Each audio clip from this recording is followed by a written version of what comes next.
नमस्कार दोस्तों, इस वीडियो में मैं 4-5 पॉइंटों को क्लियर करूंगा। सबसे पहले एक इंपॉर्टेंट बात, अगर आपने इस बातों को समझ लिया तो आपके घर इस बार इंडियन रेलवे का जॉइनिंग लेटर आएगा। इसके साथ ढेरों खुशियां भी आएंगी।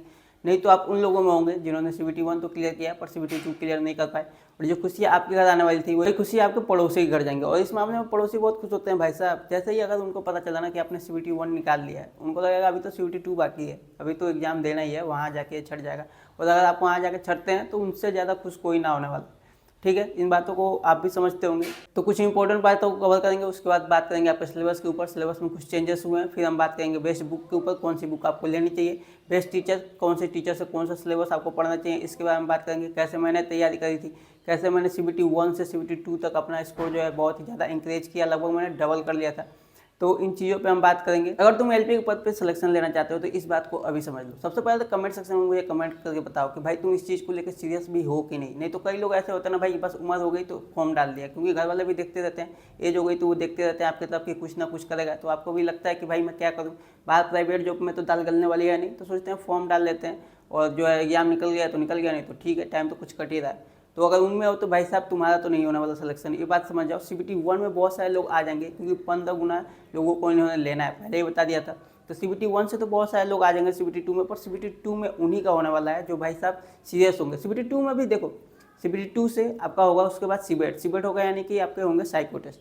तो साइको टेस्ट में इन्होंने बोला हुआ है कि 8 गुना लोगों को लेंगे। जैसे मान लो अब यहाँ पे आए हैं 15 गुना लोग, एक पोस्ट पे 15 लोग हैं, तो वहाँ से आपको CBET देने के लिए, यानी कि साइको टेस्ट देने के लिए 8 लोग यहाँ से उठा के लेके जाएंगे।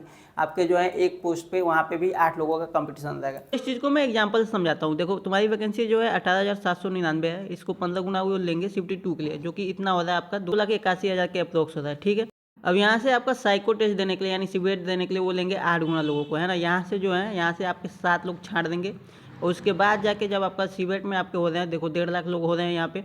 अब यहाँ से भी इनको जो है ना 7 लोगों को यहाँ से भी छांटना है, क्योंकि वैकेंसी तो इतनी है अप्रोक्स, यहाँ पे जो है जो वैकेंसी है इतनी ही लोगों को उन्होंने जॉइनिंग लेटर देना है, तो यहाँ से भी 7 लोग छटेंगे। अब देखो यहाँ पे CBT 2 में 2 एग्जाम होंगे आपके, पार्ट A और पार्ट B। ठीक है, पार्ट A में जितना स्कोर होगा उसका 70%, और इसका जो है आउट ऑफ 30, यहाँ से आउट ऑफ 30 जो आएगा उसके जो है नंबर जोड़े जाते हैं। जैसे मान लो अब तुम्हारे CBT 2 में तुमने ला दिए 70 नंबर, ठीक है, और यहाँ पे तुमने मान लो अपना साइको टेस्ट में लाया 25, आउट ऑफ 30 25 आए, तो इसका जो है आपका आएगा 70% लेंगे, यानी कि 7 7 49। ठीक है, और प्लस ये 25, आपके नंबर होंगे 74।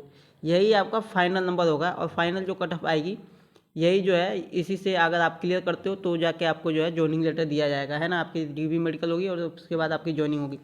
तो यहाँ पे आपको 74 नंबर तो आपके लाने ही लाने हैं, वहाँ पे फाइनल मेरिट इस हिसाब से तुम समझो। तो आपको CBT 2 में आपका टारगेट रखना है 75 का, है ना।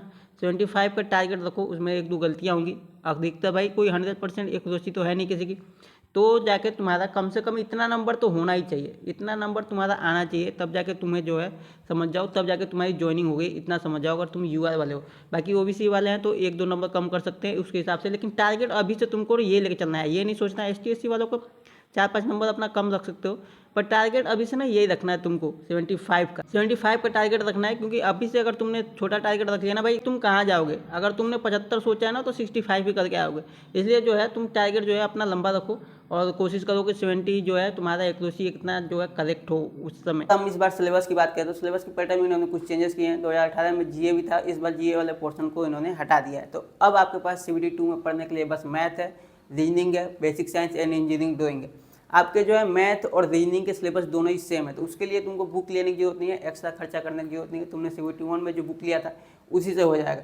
सिलेबस बिल्कुल सेम है, आपका मैथ रीजनिंग का बिल्कुल सेम है। आपको बस पढ़ना है बेसिक साइंस और इंजीनियरिंग ड्राइंग। उसके लिए अगर मैं बुक की बात करूँ तो बुक आप जो है किरण पब्लिकेशन की बुक ले सकते हो।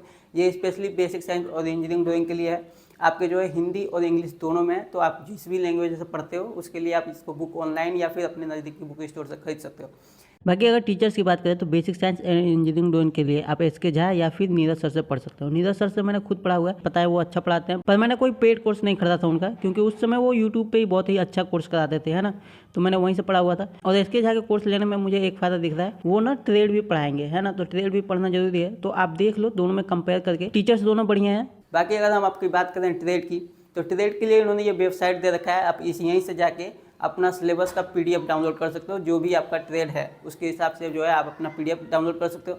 बाकी अगर कोई फीटर है, क्योंकि मैं भी फीटर से था, तो फीटर के लिए मैंने भाई आपका बुक लिया हुआ था, आपका रुक्मणी पब्लिकेशन का आपका आता है, उसकी बुक आप भी आप चाहो तो ले सकते हो, नहीं तो आपका जो है इस PDF से ही काम चल जाएगा। बाकी अगर किसी को साइको टेस्ट को लेकर चिंता हो रही है कि भैया मेरे को साइको भी तो अभी देना है, तो साइको के लिए अभी से तुमको प्रिपरेशन करने की जरूरत नहीं है। जैसे ही आपका एग्जाम क्लियर हो, जैसे ही आप एग्जाम दे दो CBT 2 का, आपको लगे कि हाँ मेरा जो है एग्जाम क्लियर हो जाएगा, आप साइको टेस्ट के लिए बात कर सकते हो। आप मुझे को ना इंस्टाग्राम पे मैसेज करना, यहाँ पे लिंक है नीचे, मैं आपकी साइको टेस्ट की प्रिपरेशन की जिम्मेदारी मैं लेता हूँ। मैं आपकी बताऊंगा भाई कैसे आपको प्रिपरेशन करना है, और साइको टेस्ट आपका निकल जाएगा, उसकी चिंता करने की आपको जरूरत नहीं है। तो कई लोग पूछ रहे थे कि भैया आपने कैसे तैयारी करी, सेल्फ स्टडी करी थी या फिर कोई कोर्स करता था। मैंने कोई कोर्स नहीं करता भाई, मैंने बस किया था तो सेल्फ स्टडी किया था, और बाकी यूट्यूब से ऐसे खोज के पढ़ाई करी थी। तो कोर्स लेना है या नहीं लेना है, इस पर मैं जो है नेक्स्ट वीडियो में बात करूँगा, वीडियो को ज़्यादा लंबा नहीं करते। होप जो है आपकी प्रिपरेशन अच्छी होगी और आप जो है ज्वाइनिंग लेटर लोगे। और उसके बाद भाई मेरे को एक लड़के ने कमेंट किया था कि भाई मैं आपको ज्वाइनिंग लेटर लेने के बाद ही मिलूंगा, तो मेरे को इंतज़ार है भाई, आप में से कई लोगों का इंतज़ार है ऐसे ही जो ज्वाइनिंग लेटर के बाद मुझसे मिले। और मुझे बहुत ही खुशी होगी भाई अगर कोई लड़का ऐसा बोलता है कि आपके मार्गदर्शन में आपसे थोड़ा भी, अगर मुझसे थोड़ा भी कुछ ज्ञान आपको मिला हो, जिसके वजह से जो है आपके सिलेक्शन में थोड़ी आपकी मदद मिली हो, तो मुझसे ज़्यादा खुश कोई नहीं होगा। तो मैं तो भाई दिल से चाहता हूँ कि आपकी ज्वाइनिंग हो। बाकी जो भी हम मदद कर सकते हैं वो करने की कोशिश करेंगे। इंस्टाग्राम पे आप मुझे मैसेज कर सकते हो, मैं वहाँ पे डायरेक्ट रिप्लाई देता हूँ जब भी मुझे टाइम मिलता है। होप आपको जो है इस वीडियो से कुछ मदद मिलेगी। बाकी हम आपसे मिलते हैं नेक्स्ट वीडियो में, तब तक के लिए